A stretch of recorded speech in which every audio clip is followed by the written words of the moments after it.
Hello, जय Shri Krishna to all of you dear students. आज की हमारी क्लास प्रेजेंट कंटिन्यूज का सेकंड जो भाग है जिसे अपन आज क्लियर करेंगे। इससे पहले हमने प्रेजेंट इंडेफिनिट को क्लियर किया था दोनों भागों के अंदर, और उसके बाद में हमने प्रेजेंट कंटिन्यूज का पहला फर्स्ट पार्ट जो था उसको क्लियर किया। उसके बाद में एक वीडियो डाला गया है जिसमें अपन ने एक टेस्ट का एक सॉल्यूशन डाला गया है, ठीक है ना। तो उसको अच्छी तरीके से देखें, अच्छी तरीके से समझें, अपने हिसाब से करें, ठीक है ना।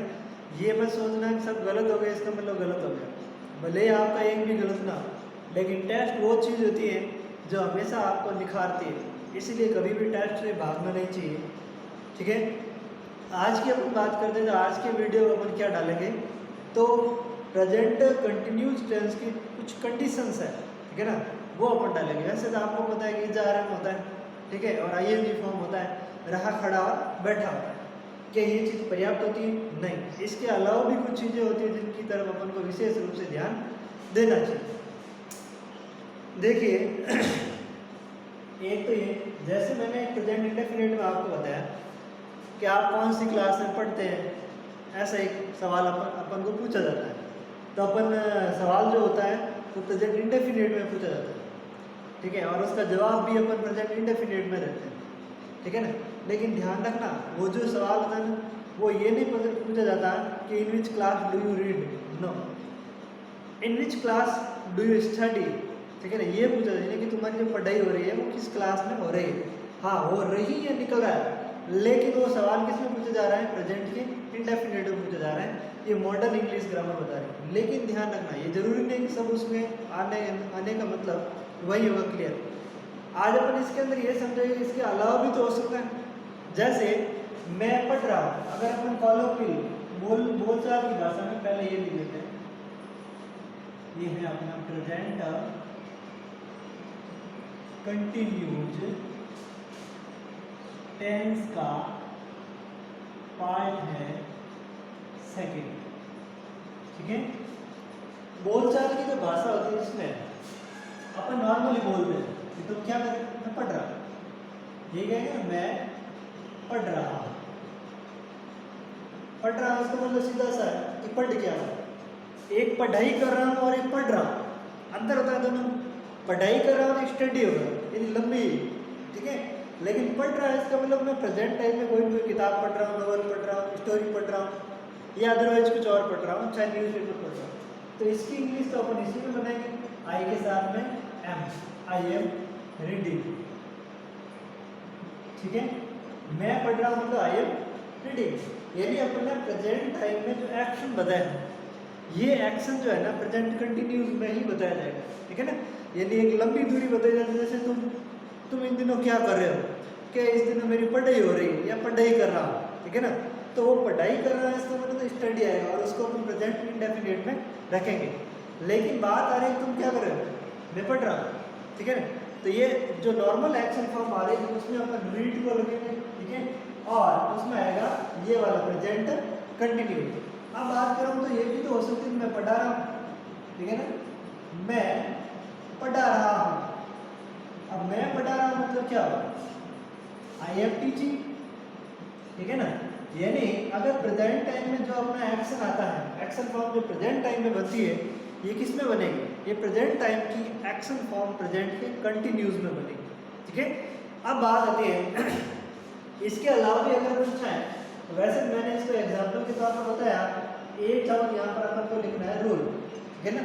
अब रूल में अपन क्या लिखेंगे, रूल में ये लिखना है कि जो वर्तमान काल में, ठीक है ना, वर्तमान काल में जो कार्य जारी होता है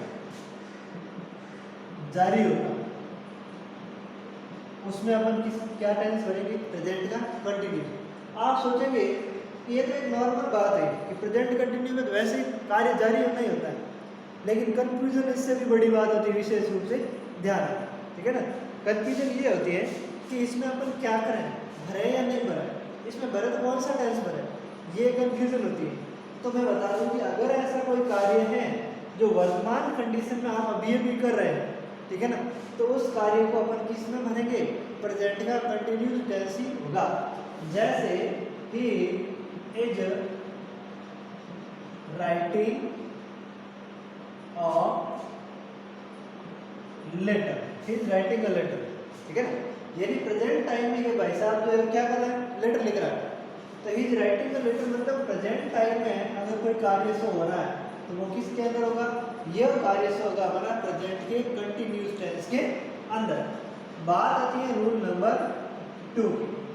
तो रूल नंबर 2 कौन सा हो सकता है, ठीक है ना। तो दूसरे रूल के अंदर जो रेगुलर प्रोसेस होती है, प्रोसेस होती है ना, यानी कार्य के संचालन की एक प्रोसेस होती है। अगर हमारी कोई रेगुलर प्रोसेस होती है तो रेगुलर प्रोसेस को अपन ध्यान में रखते हुए प्रेजेंट का कंटिन्यूस टेंस रखेंगे, ठीक है ना। क्या होती है, रेगुलर प्रोसेस, ठीक है ना। अब देखिए प्रोसेस क्या होता है। अब रेगुलर प्रोसेस के अंदर अपन 3 एडवर्ब लिख लेते हैं, ठीक है ना। एक तो लिखते हैं नाउ, एक लिखते हैं नाउ और डेज, ठीक है, और एक लिखते हैं इन दीज डेज, एक लिखते हैं इन दीज डेज। ये 3 ध्यान रखना, एक नाउ, नाउ और डेज, इन दीज डेज, ठीक है ना। इन तीनों के अंदर अपन क्या करते हैं, प्रेजेंट का कंटिन्यूस टेंस ही भरेंगे, ध्यान रखना, ठीक है ना। जैसे इसके अंदर अगर कोई भी अपन को कार्य करना है, ठीक है ना, तो इसमें अपन present indefinite sorry present continuous tense ही भरेंगे। जैसे इन दिनों क्या चल रहा है, एक सवाल होता है कि इन दिनों क्या चल रहा है, तो इसकी इंग्लिश क्या होगी, तो what's are in these days. ये जो है ना, ये किसमें प्रयोग किया जाता है, ये स्पोकन इंग्लिश के अंदर, ठीक है ना। ये स्पोकन इंग्लिश के अंदर इसका प्रयोग किया जाता है। व्हाट्स ऑफ दीज डेज, ठीक है ना, व्हाट्स ऑफ दीज डेज ये किसमें प्रयोग किया जाता है, ये प्रयोग किया जाता है स्पोकन की इंग्लिश में। अपन स्पोकन नहीं कर रहे हैं, अपन ग्रामेटिकल हिसाब से कर रहे हैं। अपन किसमें कर रहे हैं, ग्रामेटिकल हिसाब से। तो ग्रामेटिकल हिसाब से ऐसे में आएगा व्हाट्स ऑफ दीज डेज, ठीक है। अब इसके अंदर क्या आएगा, इसमें व्हाट्स, देखो व्हाट्स इसलिए क्योंकि व्हाट और इज को मैंने शामिल किया, व्हाट और इज को मैंने शामिल किया, तो क्या है व्हाट्स, व्हाट इज, ठीक है, ये ध्यान रखना। What is going on nowadays, what is going on nowadays, ये स्पोकन में बोला जाता है व्हाट्स ऑफ दीज डेज, ठीक है, व्हाट्स ऑफ दीज डेज। ये स्पोकन इंग्लिश में बोलता है। जैसे किसी को अगर पूछ रहे हो ना, ओए क्या चल रहा है, ठीक है, तो क्या चल रहा है, तो क्या चल रहा है मतलब व्हाट्स ऑफ दीज डेज, ओए व्हाट्स ऑफ दीज डेज, ठीक है। बट वो इतना ज़्यादा इंपॉर्टेंट नहीं, अपन को ग्रामेटिकल हिसाब से करना है। तो क्या चल रहा है, जो चलने की बात आती है तो वहाँ पर गोइंग ऑन है, ठीक है ना। तो व्हाट्स गोइंग ऑन नाउअडेज, यानी इसकी अपेक्षा इसे बोलना ज़्यादा सार्थक होगा। लेकिन ध्यान रखें कि ये इसका मतलब क्या होता है, व्हाट्स ऑफ दीज डेज का मतलब वही है जो व्हाट्स गोइंग ऑन नाउअडेज का मतलब होता है। व्हाट इज गोइंग नाउअडेज ये भी ठीक होता है, ध्यान रखें। व्हाट इज लगाए तो भी ठीक है, लेकिन दोनों को अगर अपन मिक्स कर दें तो क्या बनेगा, व्हाट्स, ठीक है। तो व्हाट्स गोइंग ऑन नाउअडेज ये विशेष है, ठीक है। इनके आधार पर आप कोई सेंटेंस बना लें। ये एडवर्ब है, अगर ये आ जाते हैं ना, नाउ है, नाउअडेज है, इन दीज डेज है, ये प्रेजेंट के कंटिन्यूस टेंस के अंदर इनका प्रयोग किया जाता है, ये विशेष ध्यान रखना। और ये ज़्यादा कहाँ काम आएंगे, ये हमारे काम आएंगे जब अपन correct form of the verb भरते हैं ना, तो उसमें सबसे ज़्यादा इनकी ज़रूरत पड़ती है, ठीक है ना। टेंस आपने बहुत सीखा होगा, लेकिन जब तक आप इन्हें याद नहीं करोगे आपके टेंस के बिल्कुल काम नहीं आएंगे, ठीक है ना। अब इसके बाद में आती है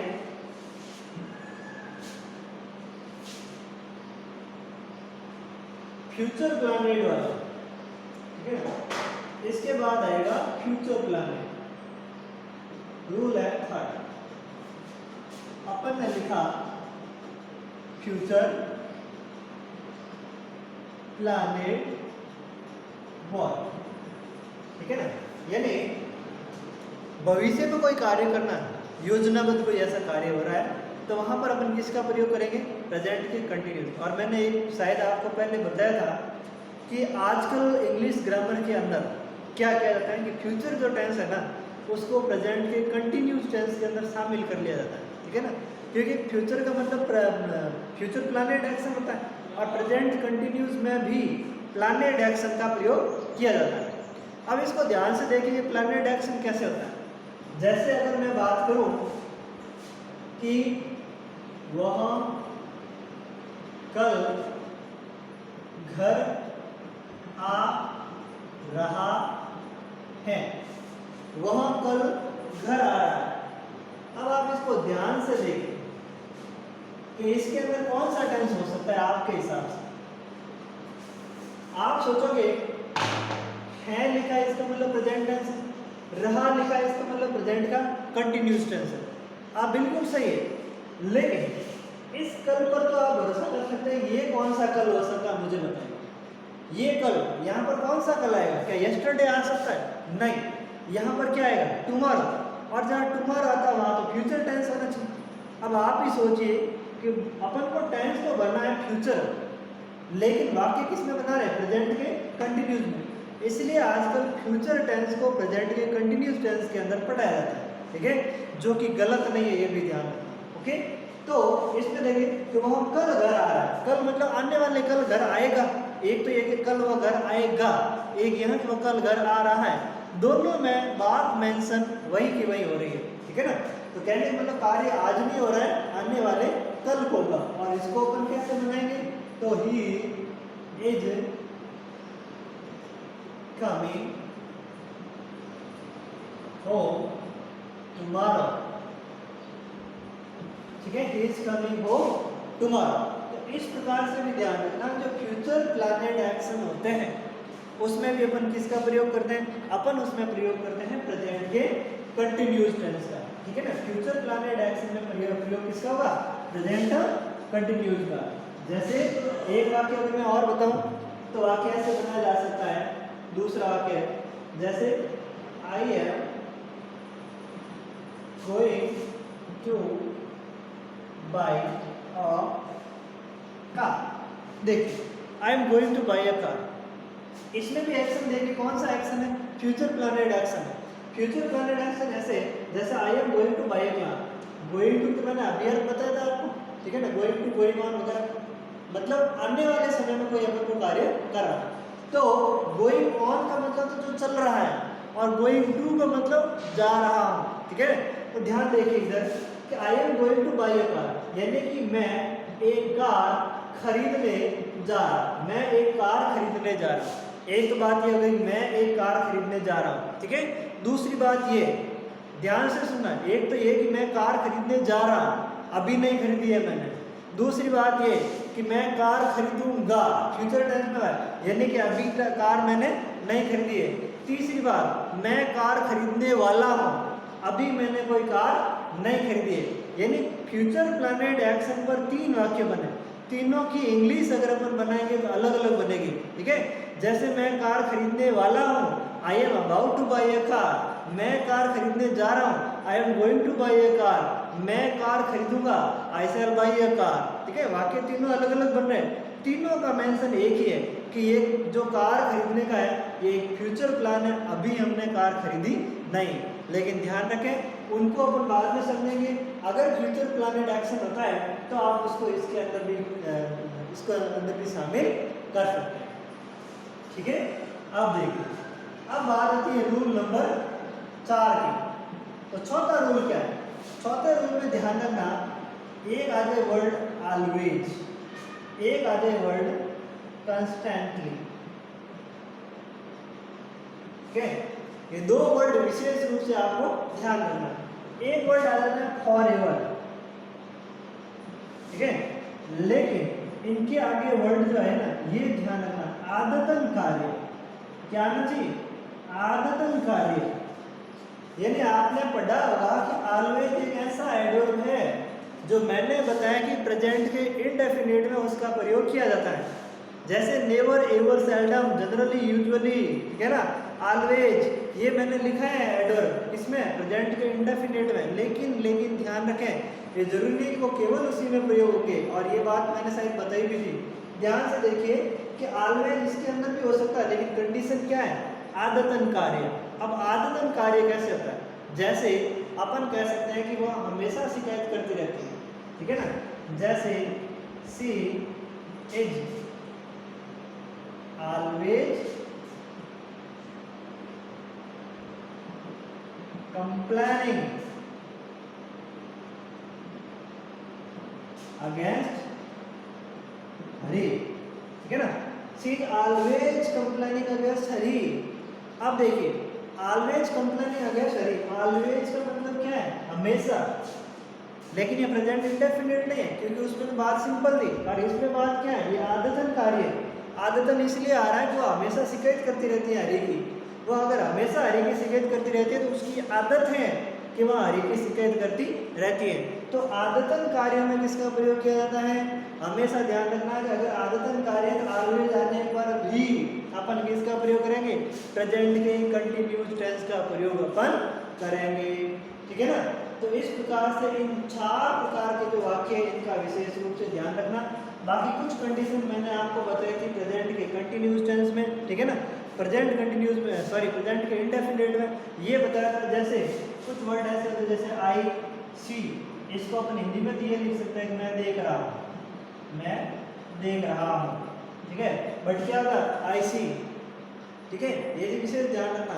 मैं सुन रहा हूँ, आई हियर, ठीक है।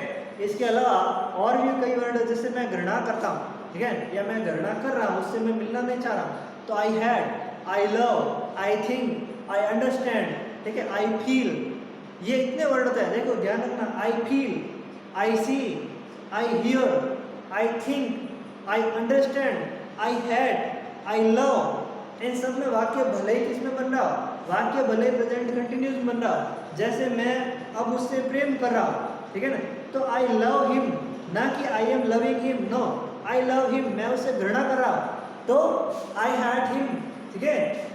मैं सोच रहा हूँ, आई थिंक, मैं समझ रहा हूँ, आई अंडरस्टैंड, ठीक है, ना कि I am understanding, no, I understand, ठीक है। अब देखिए मैं महसूस कर रहा हूँ, तो आई फील, ना कि I feeling, I feel that you are wrong, मैं महसूस कर रहा हूँ कि आप गलत हो, लेकिन वाक्य किसमें बना, प्रेजेंट के इंडेफिनिट में बना। ये कंडीशन भी विशेष रूप से ध्यान रखना, जो कि मैंने केवल और केवल आपको रिवाइज करने के लिए बताई। वीडियो ज़्यादा बड़ा हो जाएगा, इसलिए thank you so much for watching this. If you like it please share all to your friends. Thanks.